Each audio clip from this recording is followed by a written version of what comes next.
Greetings all, and welcome back to another episode of the What the Fuck Is A reborG podcast. I am reborG. Glad to have you guys along, listening and enjoying. If you're not enjoying, it makes me no difference. I'm glad you clicked anyway. I know a lot of people wondering, where the fuck my shit, where the show's been, nigga.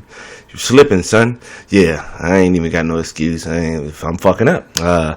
But in other news, I had some good shit happen, during my break and stuff like that. One of my best friends got married. My boy O, Space Dose, married his lovely wife D, and it was joyous. It was the first time I had asked to be a groomsman in a wedding party, and it was cool. I enjoyed it. It was a couple of annoying things, but I'm ornery and easily agitated, so that means a lot of that won't them. It was just me. It's not like I want shit to go a certain way, because that's not me, but I don't have time for certain people to be chiming in. I really don't give a fuck if you ain't the bride or the groom, or the parents of the bride and the groom. Really don't give a fuck what you got to say about it. But, everything was cool. It was smooth. It was a joyous occasion. I like weddings. Weddings are fun. Every wedding I've been to, I want to say I've been to, 4? It was the boy Mosley, Ron, Reese, and Dose. 4, I've been to 4.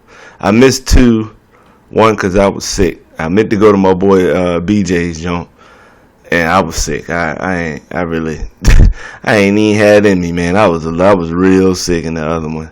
And Marcel's, I couldn't make it because I had to work. That's one of the reasons why I ended up leaving one of the jobs I was at that time, because if I don't have the freedom to leave work, I mean, come on, man. That's silly as shit.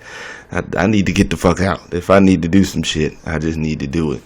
And like I said, the wedding was cool. The service didn't take that long. We laughed at the preacher because the preacher, he had a couple of moments, when you reading, he'd be like, but he was reading from the Bible, and it was in his hands.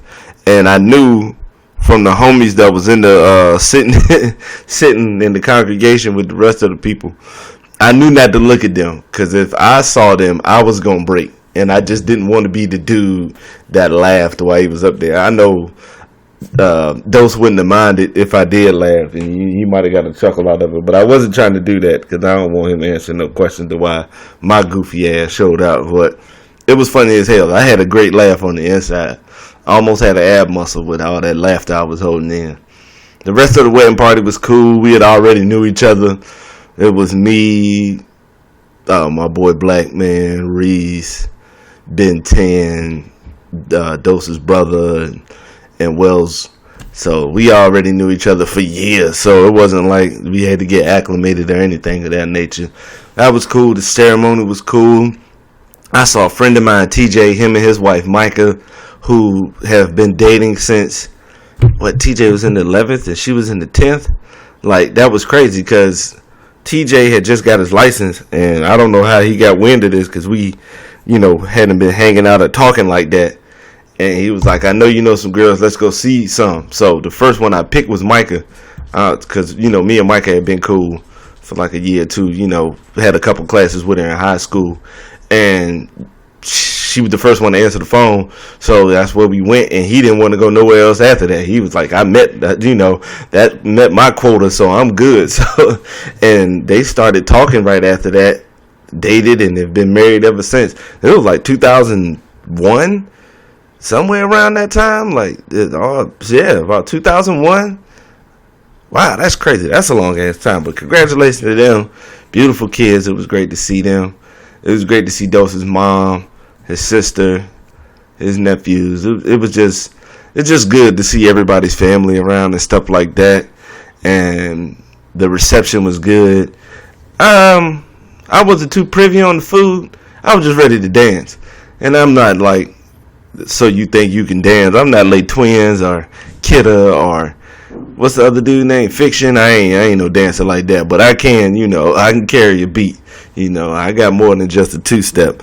But it was cool to go out there and dance and stuff like that. And my friends was like, yeah, man, you got that liquor in you. I really didn't have that much. I had about a drink or two, Jameson and ginger ale. I was just going to dance, period. That's just plain and simple. Just what it was. But enjoy weddings. Can't wait to go to another one. I'm hoping it's mine. I mean, I ain't gonna do that shit tomorrow and no shit like that. But I'm hoping that, it'd be nice for me to meet a woman and, fall to the point that, we would actually like to get married, because I'm really not, me personally, I'm not big on it. I'd rather just have a celebration of love than a wedding, because I don't want to get the courts involved, and I don't want the government in our business. It's none of their goddamn business if we together and what we doing and stuff like that. That's kind of like how they get you with that shit, with a marriage license and then this, that, and the third. And sometimes if you just dating, they like to hit you with the bullshit with the common law. Like, God, so y'all just gonna say we married just because we live together? Hell no. I'm gonna make sure who I fuck with got their own spot. So, we ain't gotta worry about that. That's some fuck shit. What else is going on? Work is buns, but I'll stick it out for November because that's the busy season. So it'd be a lot of money to get, but by November the 31st, hold on, let me check. I can check shit up here because this is a ghetto podcast and shit. This is what we do around here. Yeah, November the 30th, that'll probably be my last day. I'm gonna just go ahead and let them know. I've been out there pounding the pavement on Indeed, filling out applications for different shit. But it's not the fact that it's of the work.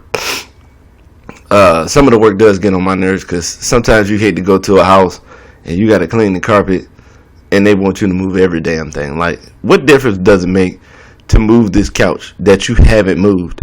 And when you move the couch, it's all white and shit like that. Like, it's just as clean as when you put the shit down. Like, we're really moving this shit for nothing, because we could actually like blend in the whiteness under there with the rest of the stuff if you just let some of the people work. Because some of the guys that clean carpets they are amazing with the shit. They know exactly what they're doing, and you will end up with a carpet that you are extremely satisfied with. But outside of that, my boss is buns. He trash. He's a lying motherfucker. He on that fuck shit from time to time, but that's what that is. And speaking of the wedding, the homie, my sister ended up watching Boy, because I knew I was gonna be gone at hours at a time, and with me being gone, Boy will pee. I mean, he can only hold it as much as he possibly can. It's about 4:37 right now. At the end of this podcast, we most definitely going outside so he can pee. I mean, we went outside this morning around 8:30, but just to get him out there, if you take him outside, you won't be in fear of him having to pee. So that's what that is. And this Boy is to the point where he too old. I think he might be too old to send him there, to go ahead and send him to like a trainer or some shit like that. No, I'ma just man the fuck up and do what I'm supposed to do and take his ass outside to pee. And my sister watched him, and he knows my sister. And, there's not a lot he got to get acclimated to. Boy's not an idiot. He knows who she is. He knows who my niece is and stuff like that, because that was one of the main reasons we ended up getting Boy. Well, my sister ended up getting Boy because of my niece, and my nephew had wanted him too. And that's just what that is. Just enjoying the shit. Went there because my sister thought I was out of town. I'm like, what? I never told you that shit. like why would you think I never told you anything about going out of town for this wedding. I just told you I was in the wedding, and there's gonna be times I'm gonna be gone, and I need somebody to watch this damn dog. I need somebody to watch Boy, because I don't want him peeing in here. I'm like, fucking sir, really? Lay down and cut it out. You won't get your snack after this. You keep interrupting the damn show. For those of you first time listening, we get on here. I don't pause. I ain't adding none of this shit. I'm not editing any of this shit. We just gonna let Boy's stupid ass interruptions be a part of the damn show, because he is as much a part of the show as I am. So after all that shit, shout out to everybody. It was good. It was good to have some of my friends here. Like my boy Ben 10 came from Houston, and my boy Prince came from Florida and shit like that, and we got to kick it. Had a sumptuous meal at Tommy's and shit like that. That breakfast hit the spot. I don't know about the rest of y'all. I'll probably explain it, but breakfast is my favorite meal. I love breakfast, and it's fucking me up right now because I haven't been able to eat breakfast because I only want breakfast at like a certain time, like 1 p.m. and earlier.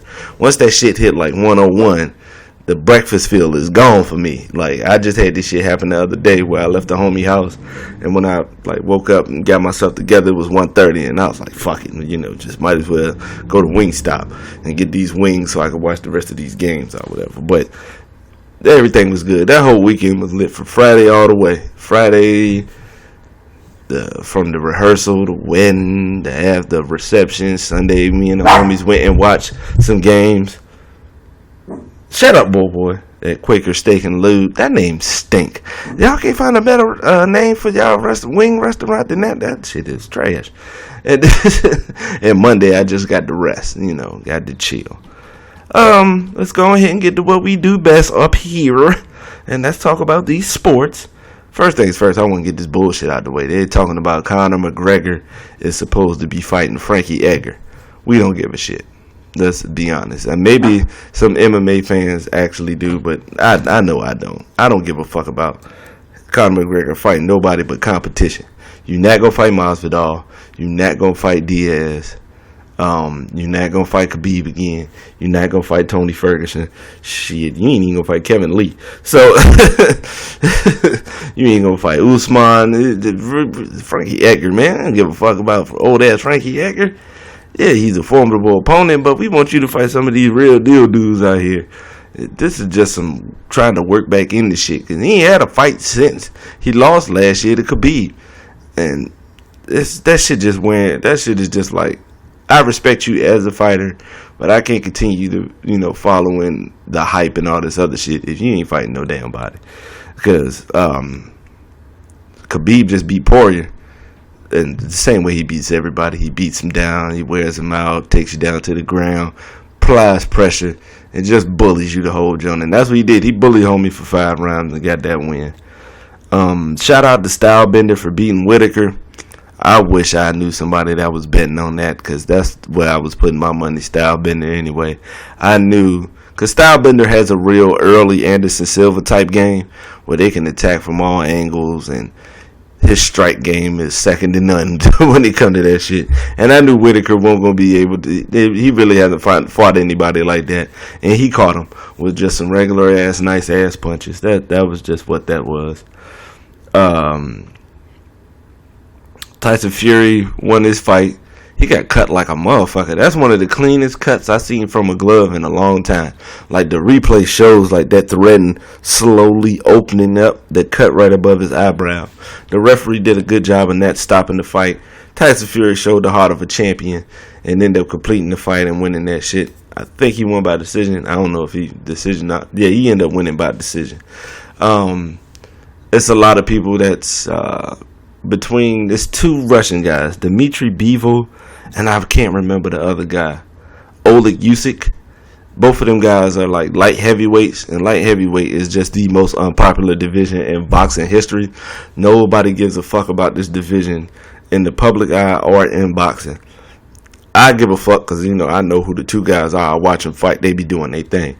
But as far as like the popularity and stuff, they either got to go super middleweight or they got to go heavyweight. And Oleg is going heavyweight. And we should, I think he did. I think he won his fight by decision. But we shall see, because I've seen a couple of guys come up and do the heavyweight. It ruined Roy Jones' career, because he actually had to do all he could to make the weight, and then turn right back around and lose all that weight for his next fight, and it ended up fucking him up physically. And Vander Holyfield decided to do the same thing, because Vander Holyfield was killing the lightweight division. And he decided to pump some roids and get in the heavyweight thing, and he made some noise in the heavyweight division. Growing up, Holyfield was one of my favorite fighters, because Holyfield got wars, and everybody that he's fight.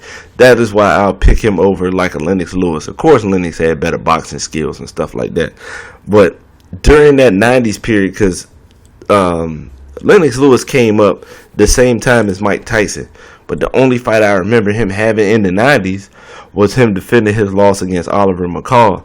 And you look at Holyfield beat Buster Douglas. He had the trilogy with Riddick Bowe. He fought George Foreman. He fought Mike Tyson twice. Like, this all happened in the 90s. While he's doing all that, Lennox ain't fighting no damn body. That's why, for me, I'll pick him over Lennox, because Holyfield was just out there more, fighting and winning against better known fighters. Now, I don't knock Lewis on some of them because I know Riddick Bowe decided that he was probably scared and didn't want to fight Lennox Lewis because he had a mandatory against him, and he ended up throwing the belt in the trash and relinquishing the belt. But as far as everybody else, hell no. But I see more success in that, and shout out to the Russians. Triple G, you barely won that fight. Let's be honest. If you did win, I called the shit a draw because both of y'all was putting in work. But he was a little bit more active than you. So if they had given him the fucking win, it wouldn't have mattered none. You done. I think you've reached the point where you've aged and you keep waiting on Canelo, and we don't give a fuck. If neither one of you dudes is ready to just get down and fight. That's what the one thing I really hate about big fights. Sometimes you get the big fight, and sometimes they don't come out there and throw. They don't come out there and get funky with it. Like that, coming up, those was the type of fights. I remember being younger, the Meldrick Taylor, Julio Cesar Chavez fight, they went in. They was fighting. Roy Jones, James Toney, they was fighting. The heavyweight wars during that time, fighting. Terrible Terry Norris. It wasn't like this shit ain't going to the scorecards. Even up until that point, like Sergio Martinez and Paul Williams, the first fight, they were going at it. Like if they really was just going at it. We don't have time for no draws. You got to come out here and you got to come get it. You want to prove you the champ? You want to win this championship belt? You got to come out here and beat his ass. We don't have time for no tagging and no shit like that. Even if it's somebody like Floyd, he don't get no knockouts. Floyd easily shows you with the copy box numbers, he was whooping that ass. Now, he can't knock too many people out because it fucks his hands up, and I don't knock him for that. But if I punched you more than you punched me, and he hitting people that motherfuckers like 2-point field goal percentage in the NBA. Florida hit your ass with 58% connection on his punches, power punches, like total punches. While you sitting here at a measly 30, he's sitting at a 58. Like that's glaring that you got your ass. Well, not only did I hit you more, I was hitting you more accurately, which is enough. But I'm tired of the Triple G Canelo thing. Good that Canelo's getting ready to fight Kovalev because Kovalev ain't gonna bullshit. Kovalev against Ward, they went at it. That one was hard to call because they went out there and they fought. But we shall see. Errol Spence versus Porter was a couple weeks ago, and it was a hell of a fight. A hell of a fight. Now, I don't think a rematch, if they wanted to have one, I wouldn't have a problem with it. But I think Errol Spence might have the number. I think Errol Spence will probably kick his ass the next time. That's if Errol Spence is fighting again, because he got in an unfortunate car accident. He didn't have a seatbelt on, but he was in stable condition, so he's alive. It's what matters the most. It's not about the boxing. It's just what I have to mention for this podcast because that's what he does. He's good at it, so I'm going to talk about it. But he had an unfortunate incident, and I'm hoping the best for homie. Not just for the ring, but just him. No lingering issues and none of that shit. If he decides to retire, I'm not mad at you. Of course, I don't get my Terrence Crawford fight, but you alive and well, and that's most important. And Porter showed that he is more than just the dude, just a tough fight before you get a mega fight. He showed that he can be a part of a mega fight, hold his own, and do some damage. Deontay Wilder is fighting King Kong Ortiz again, and I don't know why. He beat Ortiz's ass the last time. So, that's what that bullshit is, and I'll watch it. I ain't paying for the shit, but I'll watch it. And December the 2nd is the Ruiz-Joshua rematch in Saudi Arabia, because Ruiz said he ain't fighting in England because England had a fighter that was fighting while he had already failed the steroid test, and ain't nobody trying to do that. Like, we don't give a fuck about the pond. We don't give a fuck about England. Y'all hide y'all fighters and keep them from going out there against major competition. And then when they retire, y'all be trying to make them seem like they all that and shit. I already had my rant on Nigel Benn and Chris Eubanks. But that's what that is. Do we got any more? In baseball news, the Yanks couldn't get the hits in Midget Man. I know Midget is PC, but I'm not a PC type of dude. I don't give a fuck. Midget Man, Altuve. You might get suspended for roids in an upcoming year or two, because you out here cracking the shit out of this baseball, sir. You showing a lot of hitting prowess. I'm talking about deep balls and shit for you to be so small. Because I think Altuve is what? He's 5'5". Let me look this shit up. We on the Ghetto Podcast. We going in. Let's look up Jose Altuve. Because Jose Altuve ain't even come from a school or nothing. I think he just appeared out of nowhere. But he's 5'6". You know who? My sister's taller than him. But he out there doing this thing. And Garrett Cole, who was a bust for the Pirates, but is showing his ass off. And as an Astro is fucking killing it. Verlander looked like the weak link because Greinke's even pitching good. But they took out the Yanks. The Yanks bat let them down. The bats. Stanton, I think he was hurt or something. Either way, he ain't performed, and neither did Judge. So we can take a step back on them till you show and prove. Take a step down back. We don't need to hear about y'all ass until y'all show us something.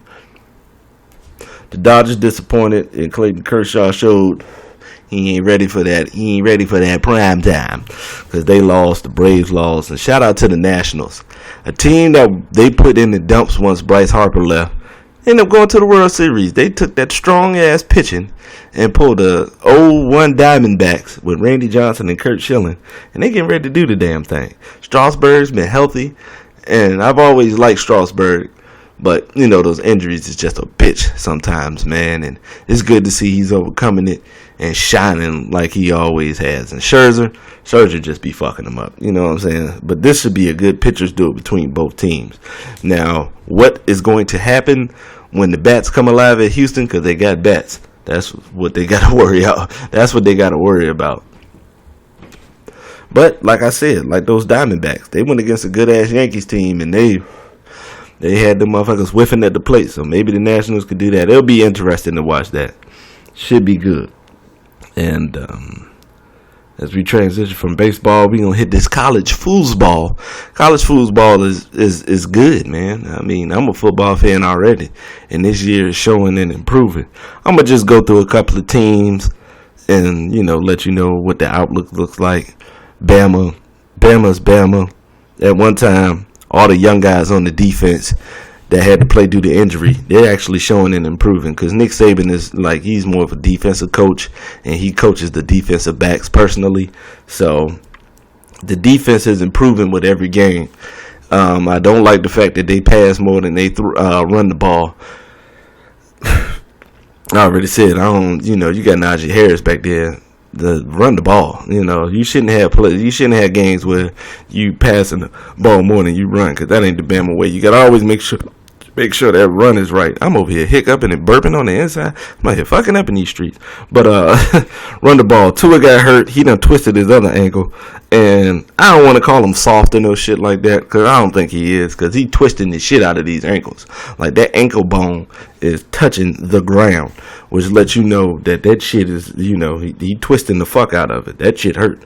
I've twisted my ankle before. I haven't broke the shit, but it takes a second or two. But I will see, because I don't think Mac Jones can take y'all to the promised land. So don't rush Tua back so he can fuck it up, because you know his team's in the NFL tanking for Tua, and we gonna get to them later on in the show. But Bama looks like the winner between them and LSU will probably be in the playoff. Both teams look like they'll probably be in there, even with a loss. I wouldn't be mad at neither one of those teams. It's Clemson. They done figured you out having a Trevor. Shit ain't as easy as you thought it was. I thought y'all was gonna be beating the shit out of people. Y'all winning, and I gotta respect it, because you still gotta win the games. I don't give a fuck how bad the quarterback looks and all that. You still gotta win these games. The defense is doing their part. ETN is doing his part. I think y'all should be running the ball more. You know, stop trying to put all this pressure on Trevor.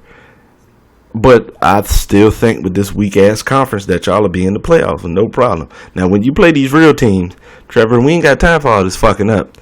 You better do like young kids' jeans and tighten the fuck up. LSU, I never thought I'd see the day where LSU's offense is better than their defense. And they have a complete offense. Not only can they run the ball real well with that small running back with all them names, but they out there passing. LSU has a quarterback that is a fucking threat. Him and those wide receivers are grooving. Him and the wide receivers are connecting and making shit happen. And they are a threat. I will give them that. I think they're a little weak in the linebacker section, which is, gotten exposed a time or two. But I think, with as strong as their defensive backs are, man, I can't wait for this Bama LSU game. This shit real. Ohio State, y'all killing it on both ends.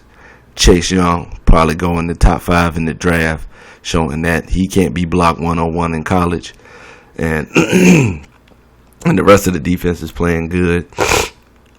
Ball hawks from the DBs, linebackers all over the field, and the offense is clicking on all cylinders. They can do whatever they want. Justin Fields, you could have did this last year if you picked the right school, but that's behind us now. That's all behind us now. You out there shining justly, and like I thought you would, and continue to do your thing. But y'all ain't playing nobody. Think you got Wisconsin this weekend, but I'm gonna get to Wisconsin and them fraudulent motherfuckers. We gonna get to them because they in this list of teams. But Ohio State, I'm just waiting on y'all to play somebody. Until y'all play somebody, which won't be until the playoffs. I got some shit to say about Michigan too, but it's not y'all will take a cakewalk to these playoffs. Oklahoma playing some decent defense. They don't have as many shootouts as they were in previous years, so I think the defense is improving. Jalen Hurts is showing what he's always shown, is that he's a good quarterback.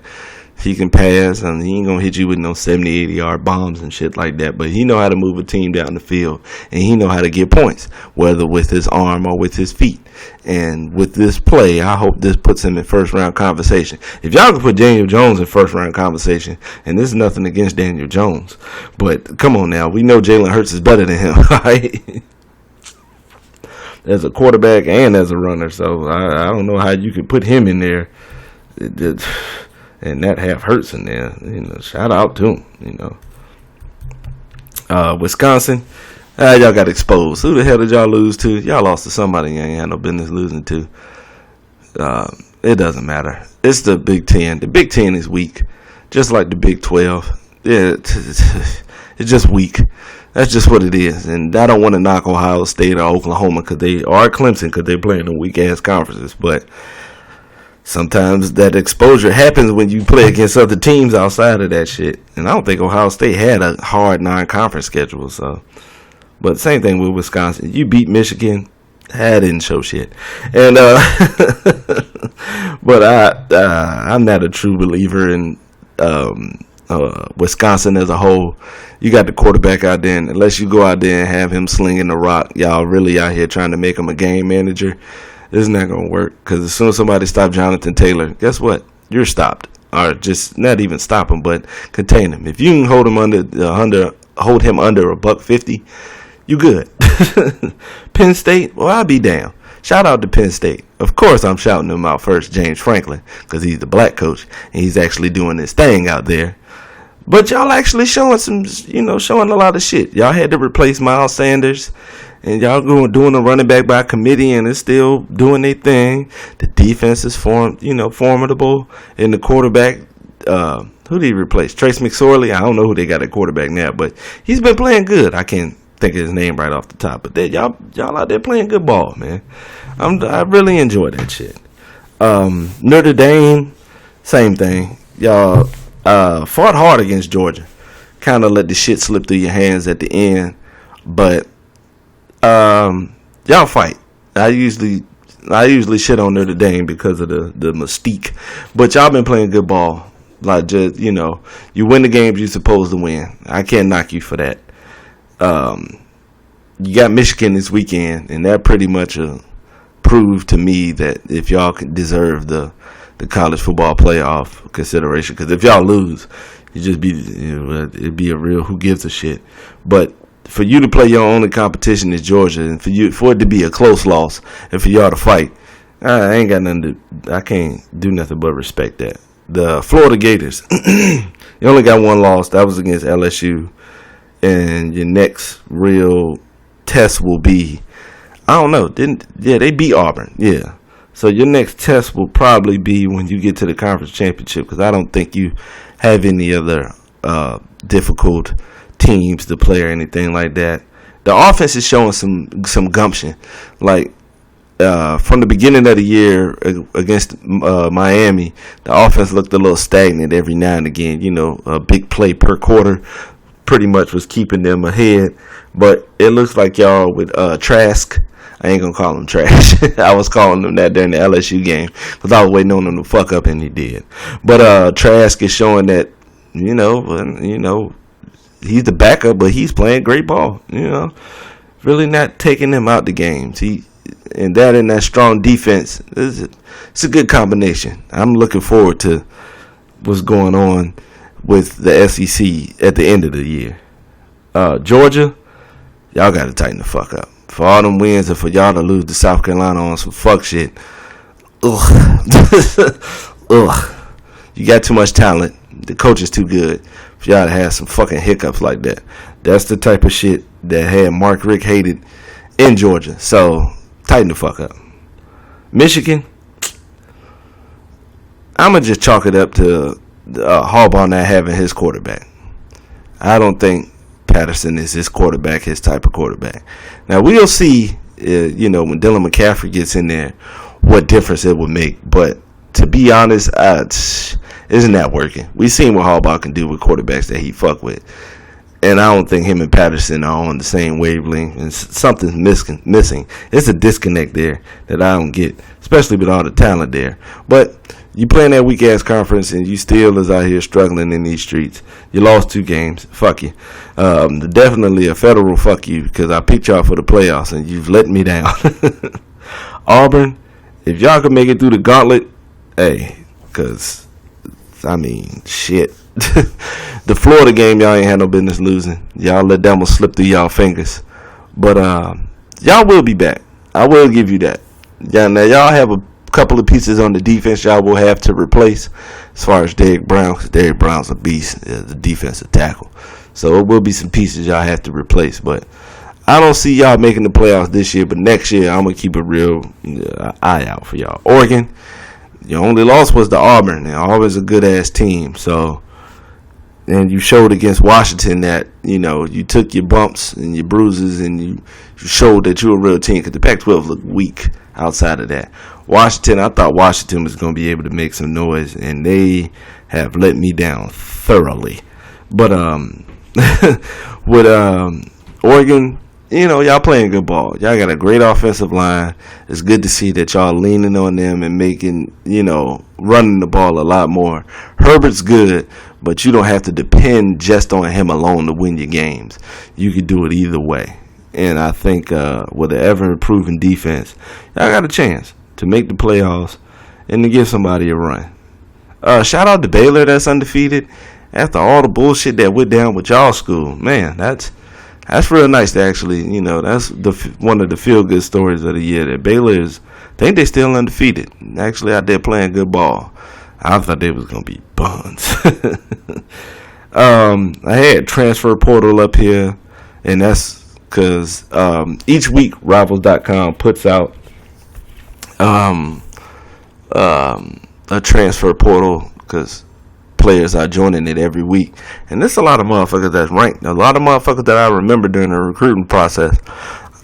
What are y'all not hearing during your recruiting pitch that what is going on that y'all don't?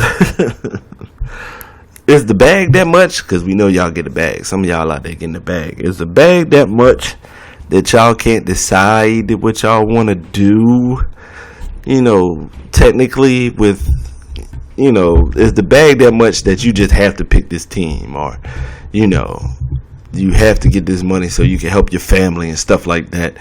I don't know what's going on, but if you go to a school and you're ready to leave and we ain't even in December yet, first of all, you should already know if you check the depth chart if your ass gonna play or not.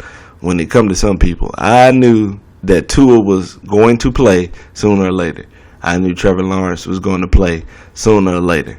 I knew George Pickens for Georgia. I knew after they lost a couple wide receivers that he was going to be in line to start. You know, some people actually do pick the right school.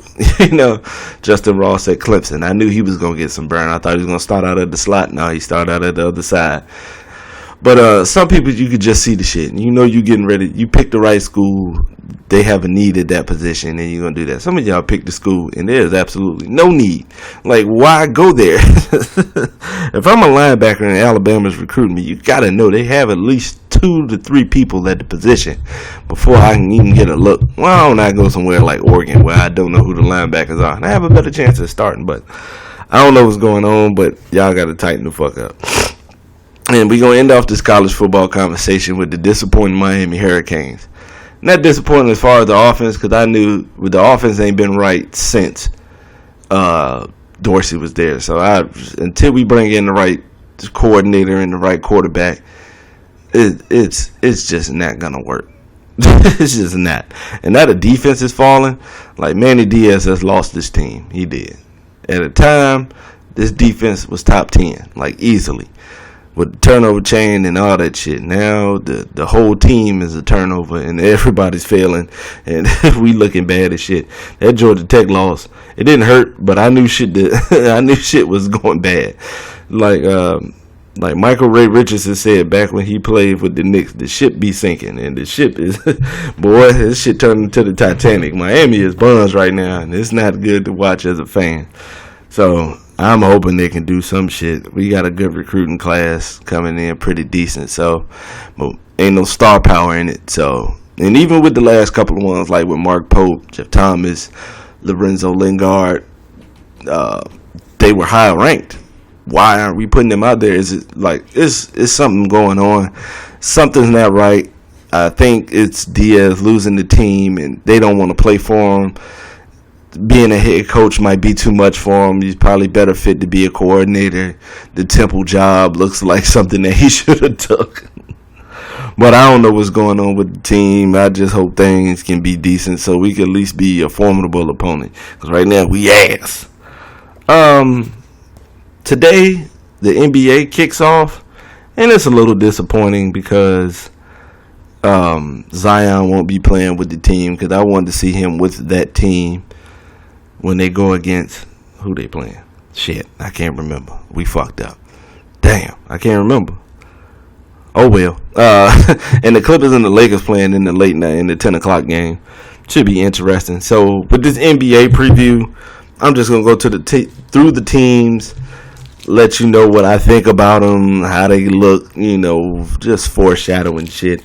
I'll give y'all my predictions at the end, you know, the preseason. I mean, not the preseason, but the NBA preview. After I go through all the teams, I'm gonna hit you with the individual awards. All right. But first, we start off. I'm going to ABC order, alphabetical order. So you know, I don't think I'm like picking teams that in front of other ones. So that will be trash. Let me look and see who the Pelicans was supposed. They playing the Raptors tonight. Okay. At 8 o'clock. I already got my streaming sites ready. So we're going to start off with the Hawks. The Hawks have a nice young nucleus, and it's going to take the coach to bring that all together and have them playing good ball. I like their starting 5. So I see them finishing under like 500. Trae Young is showing that not only is he a good shooter, but he's a good facilitator, and he's a good orchestrator of the offense. He knows what he's doing. He knows his teammates, and it's working out real well. John Collins is, you know, getting his Sean Kemp impersonation on. Kevin Huerter is showing himself to be a pretty good scorer and a good shooter. I like their draft picks with Hunter and Reddish. Alex Len at the center is pretty good. He doesn't have to take the brunt of the work, so I think he could be good in the complimentary role. And they got old-ass Vince Carter out there. God damn, Vince is old, man. They say if he plays after New Year, he'd be the only player to play in 4 different decades. God damn. Go sit your old ass down somewhere. Boston, the Celtics, they just gave an extension to Jaylen Brown. I thought they was going to trade him. I really didn't think he was going to play this year with the Boston Celtics. But you've got talent. Cantor is not going to be able to play defense like Horford don't, so don't look for him to do so. And but he can get buckets. If you give Cantor the ball on the block, it's a bucket. I don't know what y'all gonna do with power forward because the Morris twin is gone. But with Tatum, Brown, Kemba, and Gordon Hayward, y'all should be able to do something. And the East is kind of weak, so y'all should at least be a playoff team. And my prediction for the Hawks is they'll probably fall about 7 or 8 games from 500. Won't make the playoffs, but it'll probably be close. Brooklyn, playoff team. I mean, they got a lot of talent. Y'all got a Twin Towers thing going on with Allen and Jordan, Kyrie. You won't be held in responsibility for making the other players better because they're not young. You know, Karis LeVert showed that he can get a bucket in this league and he can be somebody that you have to look out for. Spencer Dinwiddie, a great 6-man, and really helps when the starters leave with the way that he plays that PG. It should be pretty good. Y'all will definitely be a playoff team.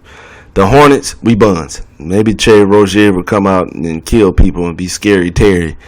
But outside of that, I ain't seeing shit. Get the lottery prepared because they'll probably end up getting the number 1 pick. I'm calling it right now. Yes, I am a Hornets fan, but the truth is the truth. The Chicago Bulls, this is on the coach. If this coach can get this team to jail properly, I think they'll be fine. Even if without having the facilitator at the PG, I like that lineup of maybe whoever starts between Satoransky and Kobe White, Levine, Otto Porter, Markkanen, and Wendell Carter. They got pieces. I think they'll be close. They'll probably be like between the 7th and the 10th seed, you know, when it comes to playoff time. The Cavaliers, you got some young talent out there. Sexton, Garland, Kevin Porter. We don't know what Kevin Love's going to do. This is a sorry team, so I'm hoping that you can put up those 20 and 10 that you was at Minnesota. But who knows? They're going to stink. So they're in the James Wiseman, Cole Anthony sweepstakes. LaMelo Ball, too. The Dallas Mavericks, they don't consider them a big three, but I think this will turn into a big three between Seth Curry, Luka Doncic, and Kristaps Porzingis. I think that they have enough talent where they won't make the playoffs this year, and they will take like a piece or two, like a nice rim protecting, rebounding defensive center, and a consistent shot from what's the old boy name, Tim Hardaway. Definitely need. They're gonna need him to knock down shots so they can, you know, reach their full potential. But I think they're gonna fall right outside. Next, we got the Denver Nuggets. I'm worried about Michael Porter's health. He's never been hurt before, so I think he might be okay as far as the season progresses. I think they'll probably take their time with him. But this is a talented team, even if he doesn't play. And I think they have a real good chance to make the Western Conference Finals. Next, we had the Detroit Pistons. I don't know. Blake is going to fill up that stat sheet and do his thing. I'm still waiting on Drummond. Drummond, how are you not a 20 and 10 player? Of course you're going to get them boards. Of course you're going to get them blocks. But, I mean, if you just run the floor, you know, a little bit better, or show just something like a jump hook, it's not a lot of centers that can match you athletically. So, I don't have any hope for Detroit to be good until they get rid of him or he steps his game up. Detroit seems to be really taking a liking to Derrick Rose, so I'm always hoping for his health because that was an amazing player. And he still got game, but it's on the we shall see status. They ain't going to make the playoffs, though. The Warriors, I think the Warriors will be fine. Probably be a 6th through 8th seed. But I think with D'Lo and what's the other nigga name? Curry and Draymond, that'll be good. But as far once we see the bench play is when I can determine how far they go in the playoffs. That's a real wait and see team right there. I think they're good enough to make the playoffs, but they not. I don't see them winning the championship, but I do see them making some noise in there. Houston, get ready for buckets. I mean, you got two major bucket getters, triple double dudes, and all that stuff. They was able to keep most of the core intact with Capella and Gordon and PJ Tucker and stuff like that. So once I don't see them winning the championship this year, but the adjustment, once they get through the adjustment of Westbrook and Harden playing together, well, we already know they about the third or fourth seed anyway. So once they get to that, and both of them have something to prove in the playoffs again anyway, Golden State ain't Golden State no more, so you don't have to worry about them. But there's some teams that really did get good, so it's real interesting. The Indiana Pacers, I don't know when Oladipo is going to be back, so I couldn't tell you shit about this team. They should be a playoff team even without him there, with Nate McMillan coaching well and adding some good pieces like Brod and Jeremy Lamb. They're going to start Sabonis and Turner together, so I think, they can make some noise. The Clippers, man, I ain't worried about Paul George. He'll be fine. If he can get through snapping that leg, these shoulders shouldn't be shit. And him and the silent assassin. And this was already a good team. Don't forget about Sweet Lou, two-girl Lou.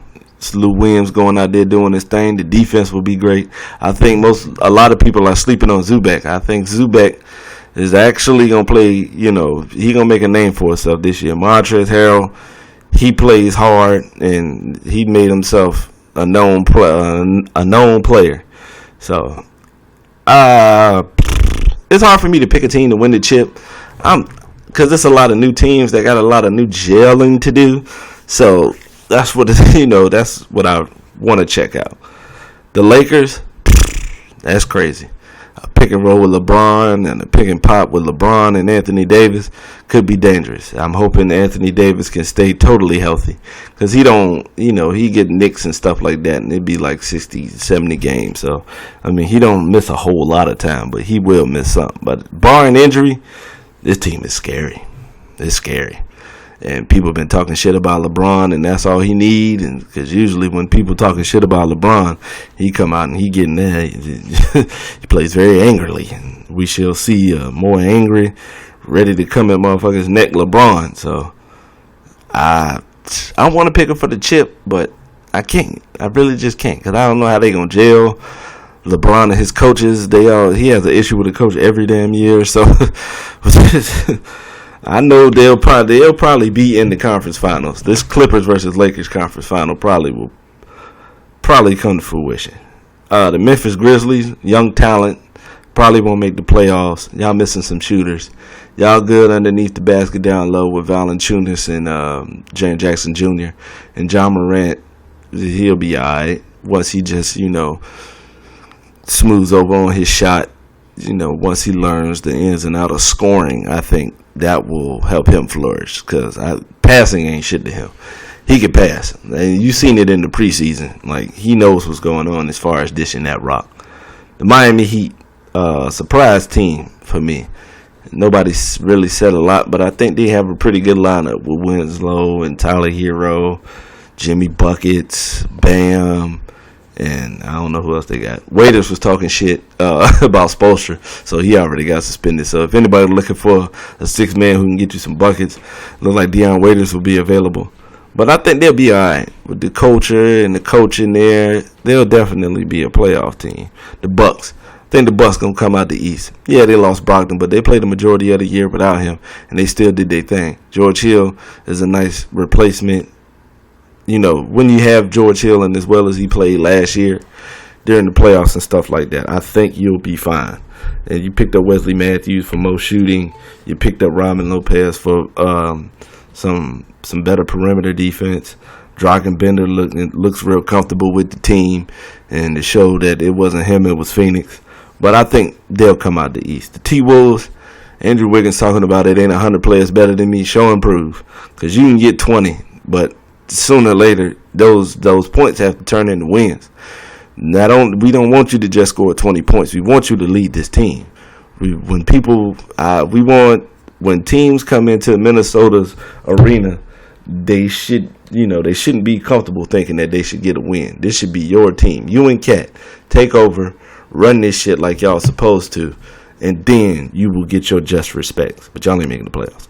The Pelicans, I think the Pelicans are 8th seed, 7th, 8th seed. If they fall out the playoffs and end up like a 9th seed, it's because the records are just too damn good in the West for them to make it. Because they got, even with Zion being out 6 to 8 weeks with meniscus surgery, they still got a team. Like, still got a good team that you got to pay attention to. You're not going to go into New Orleans thinking you're going to win automatically. It's just too much talent there. The Knicks, you got some talent there, See what Fitzdale can do. You won't make the playoffs, but I'm really interested to see the growth of Mitchell Robinson and Kevin Knox. Dennis Smith finally has the show to all himself, so we'll see what he has for them streets. You got enough power forwards. Julius Randle, I hope he can, get that 20 and 10 and be respectable. But ain't no hope for the playoffs. The Thunder are a real slept-on team. I think if Chris Paul can buy in, there's enough talent there, and they got enough talent from the Clippers that they probably won't make the playoffs. But finishing 500 is really not out of the question with them. I like Dennis Schroeder. I like him. Shai Gilgeous-Alexander, Gallinari, Steven Adams, who popped a 3 the other day, shot it real comfortably. That's what I saw. That's not the fact that he shot the shit. He shot the shit with a lot of confidence, like he was gonna make it. So, him adding that wrinkle really helps for the team. Orlando, it's good to see Markelle Fultz playing again, shooting normally. There's a lot of talent on that team between Vucevic, Fultz, Fournier, Terrence Ross, Aaron Gordon, Mo Bamba, Jonathan Isaac. You got a lot of teams. If y'all need to make the playoffs again, y'all need a culture change. Philly, see y'all in the conference finals against the Bucks. I think Al Horford is the most slept-on pickup from free agency or the offseason. And I think with his three-point shooting and his defense, you can rest Embiid like it's no problem. Ben Simmons looks like he's comfortable throwing up shots now, shooting the jumper, and he might not even need to, and they'll still be a good team. Tobias Harris, you got the wing all to yourself now. I like to pick up a Josh Richardson, player who can play defense, real athletic, can run the floor, can shoot every now and again. It's a nice compliment. And messing real good. I'm really interested to see what Brett Brown can do with this squad. Next we got the Suns. You got a point guard now, Slick Rick Rubio, so we shall see what the hell y'all can formulate. Because I was tired of watching Devin Booker play the point guard, because that's not his position. That's not what he does. He don't. That's not him. Roll around screens, be that new school Reggie Miller, and get these buckets, man. Ayton, it's time for you to. You had a trial year, played pretty good, but it's time for you to. It's time to see that growth as a player. Portland, next. We already know the Suns ain't made the playoffs. They ain't even no need to elaborate on that one. But Portland, the Whiteside pickup is only good if he feels like playing basketball. Because you're going to miss Nurkic for a little bit. And I think Zach Collins will be pretty good as the power forward. Showed a lot of growth in the playoffs. So, same thing with Simons. I think once they finally have a guard that they could put Lillard and McCullough on the bench and not have to worry too much, because Simons can get a bucket, plain and simple. So, that they'll be good to watch. I want to see how far it goes. Of course, there'll be a 4 through 6 seed, but I think, I can't sleep on Portland. I know they're going to make some noise. The Kings, time to make the playoffs. Put up or shut up. Still don't like Harrison Barnes. The extension for Buddy Hield shows that y'all, believe in him, and that can boost his confidence. Him and Fox back there as a backcourt. Fox will be threatening to be I don't know why I can't want to say the Pro Bowl, but he'll be threatening to be an all-star player this year. I really see it. Now it's time to see the growth in Marvin Bagley. Bogdanovich is hooping. That's why I don't know why y'all kept Harrison Barnes. Y'all could have got rid of him and just started Bogdanovich.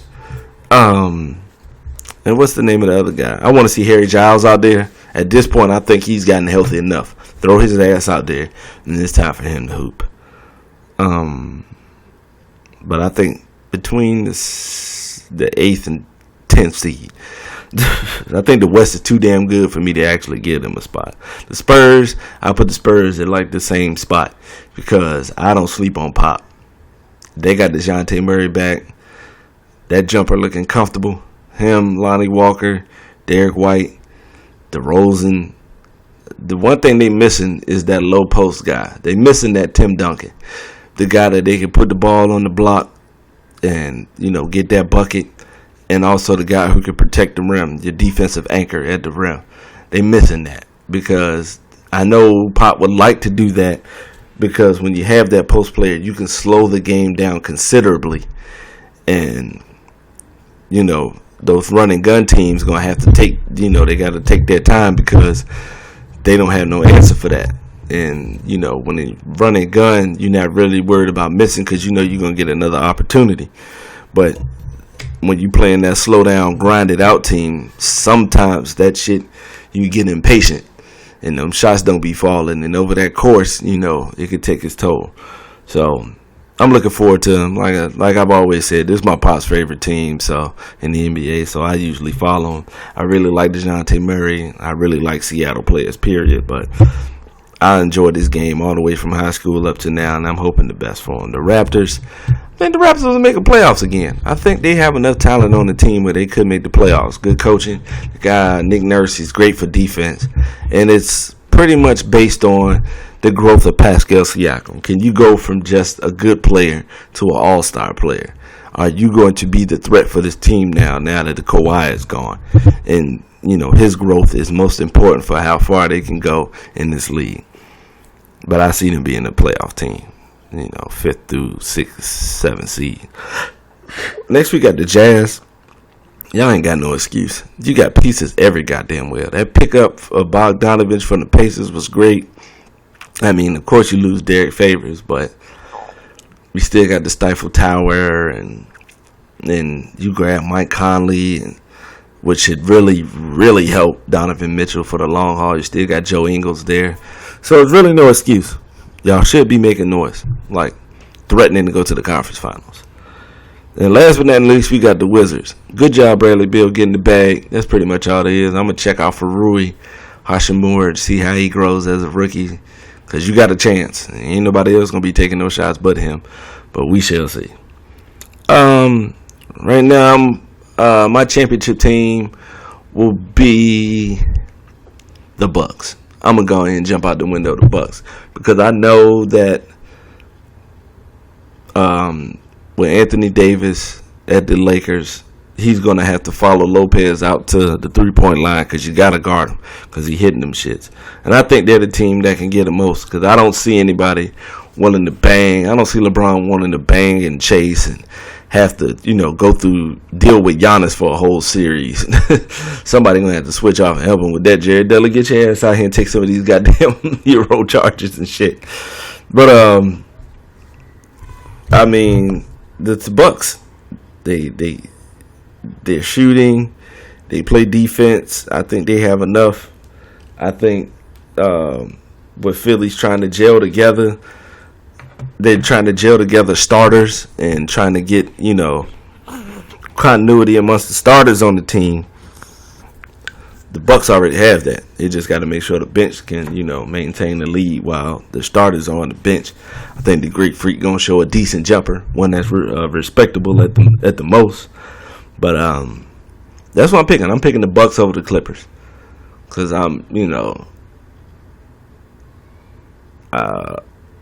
it's going to be a lot. LeBron's good, great, still probably the best player in the league when healthy, and I don't want to see him go down again because I enjoy, watching him play. But I don't see him being able to battle against Paul George and what's the other boy name? Paul George and Kawhi for a whole 7-game series. I don't see him coming out on top of that. I think the Davis will probably eat because he dwarfs over Harrell, and Zubac can't keep up with him. But I think the fact that they have enough defensive players on the perimeter that they could just pretty much cancel most of the other shit. Kawhi will guard LeBron, and Kawhi has already proved to be somebody that could give LeBron trouble. Definitely not stop him, but make him work the whole game. I think you could put Paul George on Kyle Kuzma and Patrick Beverly. You're a pit bull down there. So I'm going to go ahead. I'm going to give it to the Bucks winning the championship over the Clippers. My MVP will probably be... I'm going to go with Harden. I think Harden will get another one because he playing in mid-season form right now in the preseason. He dropping 40 in preseason, so regular season, this shouldn't be shit. Rookie of the year will be Zion. With Zion getting over the injuries will just be the only thing, because I know he can get 15 and 8 easily. Watch out for RJ, because he going to hoist up them shots. And John Morant got a chance to do some shit. Same thing with Darius Garland. Tyler Hero will be able to put up a lot of shots too. Nicole Alexander from New Orleans, he'll have a lot of chances. Kobe White. So the field is pretty big, but I'm going to just go with Zion, because that's guaranteed 15 and 8 easily. Defensive player of the year, I'm going to pick Embiid. Embiid say he want to be the defensive player of the year and the MVP this year. I think he'll get one, and I think he'll be defensive player of the year. Coach of the year will always be Pop. You keep taking these regular teams to the playoffs, man, in this gauntlet of a West. So I got to give you that one. What else is there? Sixth man of the year probably be Lou Williams again. Somebody please get Jamal Crawford a contract. You know you need the points off the bench. But I think that's it. Yeah, okay. It's going to be a real interesting season. This is, like Matt Barnes said on his All the Smoke podcast with Steven Jackson, the most parity I've seen in the NBA in a long time. Because for the longest, it was the Golden State Warriors and whatever team LeBron was on, in Cleveland. Then when LeBron was in the East, you knew he was going to be in the finals because the East was buns, and he was just that damn good. Before that, the Spurs was always a threat. Before that, it was Boston and LA. We usually knew who was going to be there. I have no clue now. And the good thing about it, I wouldn't be surprised if a Portland or a Denver or Utah made it to the conference finals. I wouldn't be surprised. I really wouldn't. I'm not the conference finals, the championship. I wouldn't be surprised if they went to the chip. I really wouldn't. Those three teams. Houston, I'm not surprised by none of that shit. This is good teams. There's a lot of parity in the league, and I'm enjoying it. It's going to be a hell of a year. Trust me, as always. And we've been slacking on our Mackin with this pod so long. I think it's been like 8 weeks in this. The NFL season is moving along. I'm moving like, can we pause this shit so I can record, so I can get this shit together? But you know how we do in this jump, man. We gonna go through each team, let you know the record, let you know what's going on. And first we're gonna start off with Buffalo at 6-1. Defense can win championships, but a shitty quarterback can't win you a game. So y'all gonna have to get that boy some talent. That's the one thing, Josh. That's one thing I can't say about Josh Allen. He's trying, man. He's trying. He doesn't want to be a game manager. He doesn't want to do a whole lot of checkdowns. He want to hoist this shit down the field, and he don't get the chance because he don't have the weapons. And y'all over there trying to survive off, I don't know, they got Frank Gore running back, and he's playing pretty decent. Like, they can control the tempo of a game with that defense and that running game, but I know Josh would much rather be slinging that iron. And until y'all can prove that, I can't put y'all that far. Just the fact that y'all 6-1 right now, I'm surprised and I'm impressed. Keep fighting, young men. The Jets, you missing talent. That's just all it is. The middle of the field is good. Like on offense and defense, the center's good. The Donalds is okay. Shows a lot of talent. Doesn't have a lot of weapons, but he has talent. Le'Veon Bell, we already know what it is. And when you flip it to the defense, Quentin Williams and Leonard Williams, C.J. Mosley, Jamal Adams, the middle. Now y'all got to get that outside together. The defense is to the point where y'all don't really even have to add that much shit. The defense is so good, all your picks in the draft next year should be all goddamn offensive players. Because you want your offense to match your defense, and this ain't the year that they do some shit because they done already started off slowly because, you know, with CJ Mosley getting hurt, getting dinged up, and Donald catching mononucleosis. I had the shit back in like 07, 08. That's a motherfucker. I ain't even gonna lie. That mono ain't no joke. I want to say 06, 07. Oh, that shit was terrible. It's like a flu on steroids. My whole body was weak. Like, it hurt, period. Like, ooh. I was so fucked up. My mom was getting frustrated with me because my mom is mom's, and she want to be there, and she want to help you, and she want to make you get better. But you ain't no damn doctor, so she didn't know what to do, and it pissed her off. So I was so glad to get over this shit because I wanted her to feel better. And it was right before deployment. I didn't want to get sick and miss out on that money. New England, hey, defensive team. They're the best defense in the league. The defense is so good, Brady can be mediocre. This defense is so good, you can put a regular quarterback out there, and they probably still only have like one loss at this point. Catch all in the bowl. Miami, tanking for Tua. Cincinnati, hoeing for Herbert. Pittsburgh, oh man, we don't know. When Big Ben left, that fucked up a lot of shit. And that fucked up Juju, and now James Conner got to be a 1994 running back, 20 plus carries, plus 8 catches, and he got to do a lot. The defense is improving. It's kind of fucked up that the defense is improving right when the offense gets stagnant, and that's like, like now they've passed the offense, and that's not what they were trying to do. You know, they was trying to get the defense on the same level as their offense, and once you don't have Antonio there, so that was going to take a hit. I knew that offense was going to have to do some adjusting, but y'all got there with third-string quarterbacks and all that shit, so it's rough. I can't shit on Pittsburgh right now. The fact that y'all just playing hard, doing your thing, it's commendable. That's just all there is to it. And let's hope Mason Rudolph gets better because he got knocked the fuck out. Damn. He got knocked out like a UFC fighter. Y'all saw when his arms got stiff? God damn. Baltimore, you win the ugly games. That's one thing. This Seattle win was real impressive, but all in between the shit, y'all showed something. You showed you could stop the run against Carson in Seattle, cause what's the boy name? Nick Chubb chewed y'all ass up. That was a loss y'all shouldn't have had. Lamar Jackson is thinking less and running more. If it's there, he'll get rid of it. If it's not, he's going to run. And I think that's one thing that really fucks up the defense. He was showing confidence running, showing confidence passing, sliding, and all that shit. Like, it was just, god damn, y'all showing yourself to be a pretty good team. The pickup from Marcus Peters is already paying dividends because he had a pick six.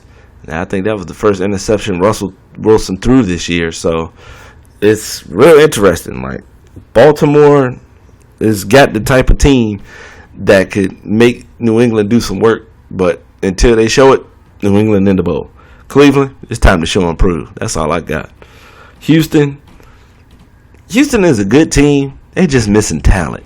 They missing talent in some places that they could really, really use it. And you really need to hurry up and get that talent there because you don't want to wear out your quarterback. Deshaun is doing a lot.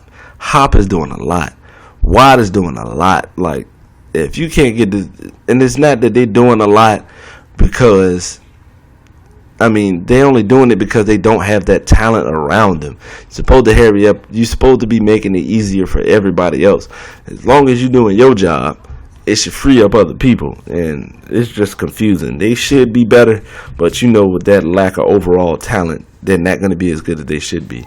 Tennessee, you sat down Marcus Mediocre, which will be his name until he proves otherwise. Tannehill came in there and won y'all the game, and it shows even with a functional quarterback, Tennessee is a good team. 9-7, 8-18, but still a good team. They're a threat. They're a threat every game. Not a threat to win the Super Bowl, but if you go in there sleeping, they'll kick your ass. Indianapolis, goddamn it, Jacoby Brissett and Frank Wright. I like Frank Wright. Goddamn. This is what happens when you look at a team. Just look at the team. Like I was mentioning earlier, how Miami hasn't bought into him. Frank Wright has the Colts believing. They believe they can win every game. And unfortunately, they did lose to the Raiders, which is a bad blemish on their mark. But they beat Houston. They beat Kansas City. So, I mean, They buying in. They want to play ball, and Brissett is looking great. It looks like they don't have to fuck up for Fromm. The Jaguars fighting. That's one thing I can't get his team. You probably Ramsey didn't want to play there no more. He already knew if you could give Blake Bortles money and he wasn't the reason why that team made it to the conference championship and was a couple of decent throws away from being in the Super Bowl, then I can understand why he wanted to leave. Ain't no way in hell you're going to play Jalen Ramsey and you don't play Blake Bortles, who ain't even the starting quarterback in this league. Ain't that about a bitch. But y'all going to have to tighten the fuck up. Garner, he's out there playing the best that he can play for a rookie. DJ Shark is out there hooping. I want y'all to run the ball with Leonard more, but most teams are probably stacking up against it from what I've seen. So that's just leaving why those passing lanes are open. And you're playing a hell of a lot better. It gives you hope for when Foles comes back. The Raiders, we fighting, but it don't look like we bought in. We look like we got a lot of heart as a team, and we're playing hard. But I don't think the disconnect is just with Derek Carr and John Gruden. I know Gruden wants him out of there, and I'm guaranteeing you that he will be gone. Derek Carr will not be the quarterback for the Raiders next season. It's not going to fucking happen. He's going to be gone. Him and Gruden, they just don't seem to be catching on together. There's no connection there. They're not vibing at all, and you can see it from game to game. The defense is trying. That's one thing I will give the team. They trying. Rodgers fucking scorched us, but that's A-Rod. The team is trying. Like, we was up 17-10 at halftime. And they saw that wrinkle, and they went with the shit. Because we applied a lot of pressure in the first half, and we didn't let off on the gas. We kept pressing them, and then they're biting us in the ass. But I can't lie. I like to see the team fighting like this. It's not as bad to watch a Raider game as it was beforehand. Really wish we could have kept some of the other players there, at least Brown, so we could see what the fuck he could do. At least, Abrams getting hurt was disappointing because I wanted to see him. Josh Jacobs is playing well. He's showing that he could be the bell cow for the team. But until we get this quarterback coaching thing together, it ain't that much hope outside of hard work. Denver, your ass. You trusted in Flacco, and this is exactly what the fuck you get. We move on. The Chargers, I don't know what the fuck going on. Y'all don't know how to close out games. I want to say Melvin Gordon not being there for the first couple of games kind of fucked up the vibe, and then him missing a couple of games fucked up his vibe because he fumbled a couple of times. Y'all just a mess. Y'all just got to tighten up as a team. Like, y'all got to get the subtle nuances down. Y'all got to get the little things together. Because I thought y'all was going to have another chance to, get in the playoffs and, do something. But not the way y'all playing. Kansas City, I don't see the offense. I need to see the defense continue to play good. Because with the offense, even with Kermit the quarterback being hurt, it's still Andy Reid. And Andy Reid has proved he can move the ball with anybody back there at quarterback. Even Kevin Kolb. Even Matt Castle and who else was the quarterback there before Kermit got there? You stand no chance to beat New England now, but, at least you can fight, and try to look good out there. Dallas, we don't know. You lost it just 1 week and beat Philly the next week. But we don't know what the fuck Philly is for real. We know one thing. They can't cover a deep ball to save their fucking lives. Fire Jim Schwartz. But Dallas, y'all gotta stop. Y'all have to cut off the outside noise. Get back to doing the little things in ball, blocking and tackling. And the conference is weak. So y'all making the playoffs ain't gonna be that difficult. All you gotta do is just make sure you're healthy by the time you make the playoffs. Y'all got the talent. So let's make, we'll do something. The Giants got their ass full by the Cardinals. And who do you blame now? Saquon played, gave him 20 carries. But I think old boy threw 2 biscuits. He got sacked like 8 times. You knew this line was ass. So now that it's happening to another quarterback, is it still Eli's fault? Giants fans, football fans, answer. Use this in the comment section, please. I want this question answered for real. Is it still Eli's fault? Fuck out of here. Philly, for the Eagles, y'all can cover a deep route. I don't know how y'all ain't got no safety back there. I don't know what the fuck going on. The defense is not doing it. Offenses have figured out that if you get rid of the ball quick enough, this whole defense is ineffective. The line is trying to get there, but you can't. If they already know they're going to get beat deep, it ain't shit that they can do. And as far as the offense, y'all got to tighten up. Peterson, find an identity, work with that shit, and do that shit. Because you really out here fucking up.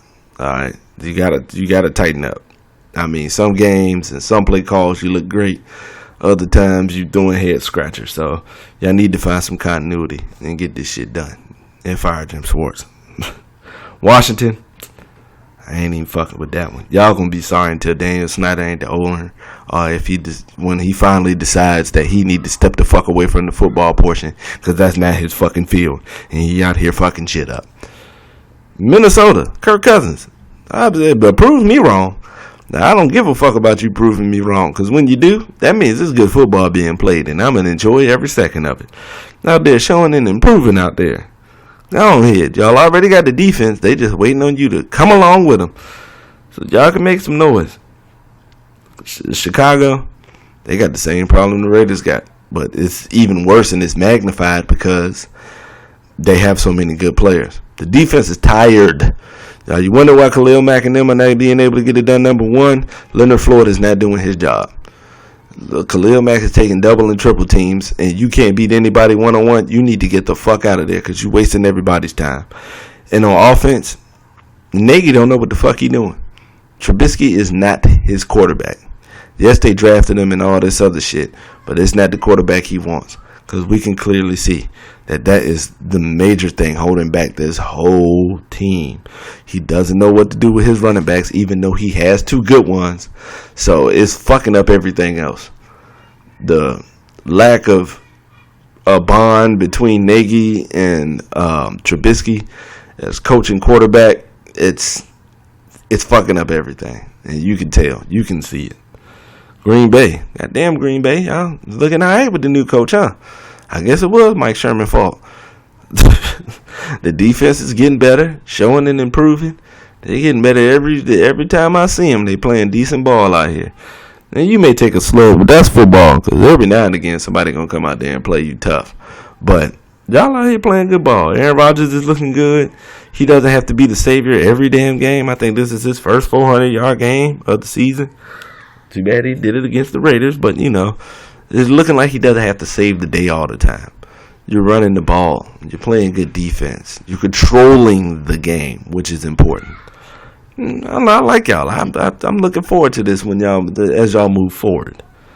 Detroit reminds me of last year's Colts team. Not a lot of talent, a lot of young guys, a good quarterback, but they fighting. Every game, Detroit is just fighting and clawing. And I know they had some fucked up calls in that Monday Night Football game, but you also had, a 10, 13. You had a double-digit lead, and you should have, you got to fix that shit first before you can blame the rest. Was it fucked up? Definitely.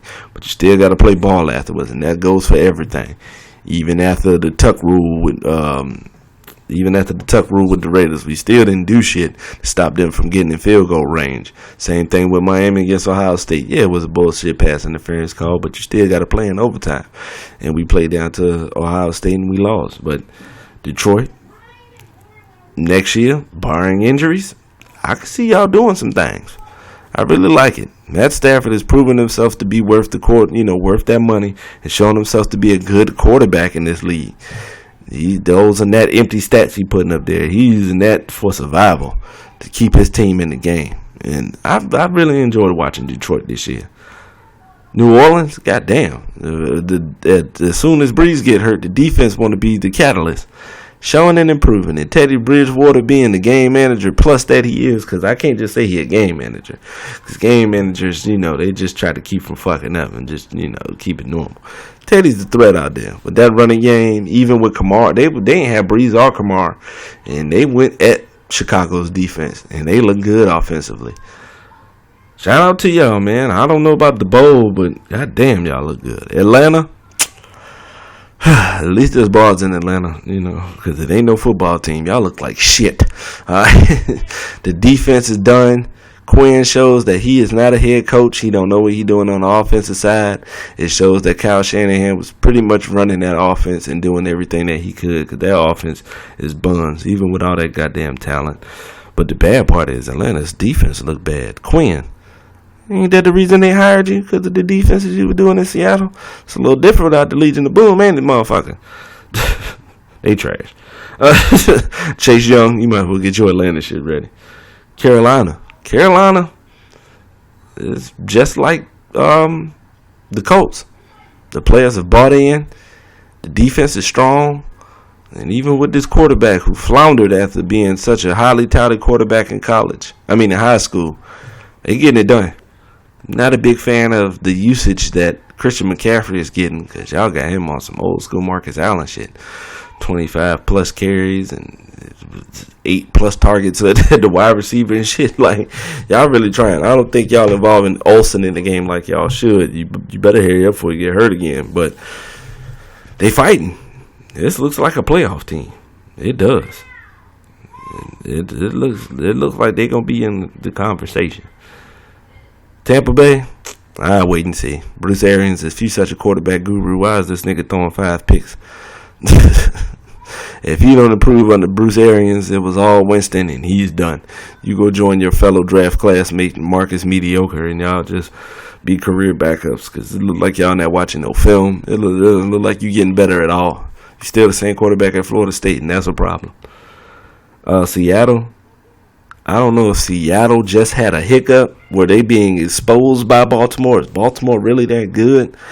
Or was Seattle just playing down to the opponent and it cost them? Because this division is scary. I knew this division was going to be real fucking competitive, and it's showing.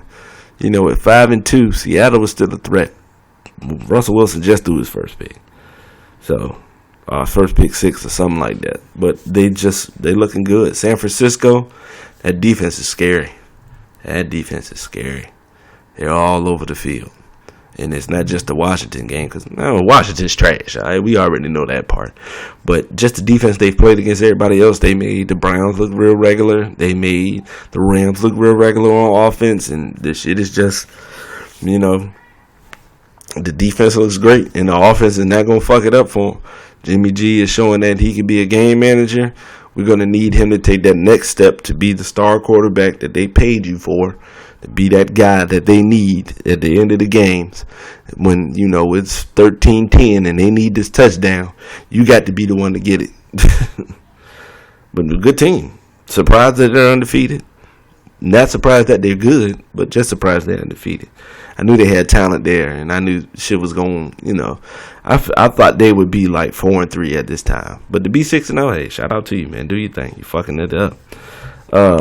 The Rams, the defense can only do as much as they trying. McVay, I think in figuring out golf, they fucked around and figured you out, because that's pretty much what it was. Sean McVay is the reason why golf is playing that well. And if you figure out what golf is doing, you've pretty much figured out what McVay is doing, because golf don't do shit without McVay. That whole time that, most people don't know this, and I probably spoke on this before, but the quarterback has an earpiece in his helmet and a mic in his helmet, so he can talk to the coach and hear what the coach is talking about. And he just lets McVay looks at the defense and tells him what's going to be open. Look for this, that, and the third. Like, they could talk in the mic until it's like, a couple of, I want to say between 5 and 10 seconds is left on the play clock. But McVay is the one that's got him. McVay is telling him where to throw the ball, exactly where his first, second, and third, and sometimes fourth look should be. And a lot of teams have figured it out. Now, they've cut these bumps and bruises. Ramsey's a good pickup. I don't give a fuck what you got to give up for him. Having a shutdown, having a cornerback that could be a shutdown potentially, or just be a good corner in this day and age with this passing league is important. It's fucking necessary. You need every bit of that, and that'll help them. But they're gonna need some help on the offensive side. Run the ball. If Gurley hurt, make him sit his ass down. You should just go ahead and go get C.J. Anderson back. I don't know why the fuck you let him go. But y'all got some tightening up to do too. So, because barely gonna make the playoffs at this point. And Arizona is another team that's playing hard. I really like to see when a team buys into a coach, and they playing hard for Cliff Kingsbury. Kyler with them little ass feet, he look like a duck swimming. You know, if you ever look underwater and see the duck with the flaps and shit like that, that's how it look like Kyler Murray running with the little kid legs and shit like that. He's really out there trying, man. I mean, he's not the quarterback that he's gonna be, but he's a pretty good quarterback, man. Showing that, you know, he's not going to fuck it up. I like that he showed a lot of humility by saying they talking about NBA players got the best athletes, but they need to look at the defensive ends in the NFL, because he's starting to find out that speed is real, and the speed at every position is real. So, but they still playing. They playing hard. Defense is doing as soon as Pat Pete came back, they ended up playing the Giants, and they ended up with a great confidence builder. And the offense is just gradually just moving along. I think Kingsbury is putting it in piece by piece. And if they can shore up that line and get a receiver and, you know, stuff like that, help, you know, bolster that offense a little bit to help Kyler. If you're looking at a team that could be, 9-7, threatening for the playoffs next year. I like I like when teams are playing good ball, regardless of the record. If you're just trying, if you're just out there giving the effort, I can't be mad at that. Do your thing, because I'm watching and I'm enjoying every bit of it. And that will be it for our podcast today. Thank you for tuning in, listening. Like, comment, subscribe. Appreciate everything that the fans do for me. Appreciate the homies out there looking out with the views and stuff like that, and the comments. Really appreciate everybody and got much love for you. And always be easy and be you. Thank you.